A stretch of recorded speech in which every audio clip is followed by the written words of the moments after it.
అనంతపురం జిల్లా Guntakal railway officers club ఆడిటోరియంలో రోజ్గార్ మేళాను నిర్వహించారు. కార్యక్రమంలో కేంద్ర హోంశాఖ సహాయక మంత్రి బండి సంజయ్ ముఖ్య అతిథిగా హాజరయ్యారు. 120 మంది అభ్యర్థులకు అపాయింట్మెంట్ లెటర్లను అందజేశారు. మోదీ 3.0 పాలనలో అత్యధికంగా ఏపీ లబ్ధి పొందుతోందన్నారు. నేషన్ ఫస్ట్, ఫ్యామిలీ నెక్స్ట్ అనే నినాదంతో ఉద్యోగులు పనిచేయాలని బండి సంజయ్ పిలుపునిచ్చారు.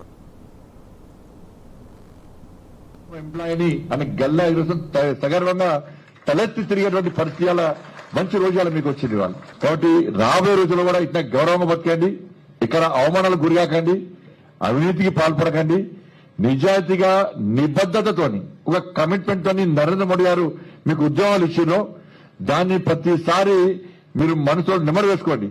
నేను కష్టపడి సాధించిన జాబ్ను ఇక్కడ పై రోజు జరగలే, నెక్స్ట్ కూడా ఇంకా క్రియేటివిటీ నా ద్వారా జరగాలి.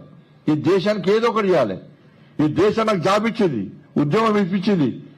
ఉద్యోగం ఇచ్చినప్పుడు ఈ దేశానికి ఏదో ఒకటి చేయాలని చెప్పి ఒక ఆలోచన. ప్రతిసారి దేశం నాకేం చేసింది, నాకు దేశం నువ్వే చేసిన ఫస్ట్ ఆలోచించాలి. ఈ దేశంలో పవిత్రమైన భారతదేశంలో భారతీయుడు పుట్టడమే మన అదృష్టం.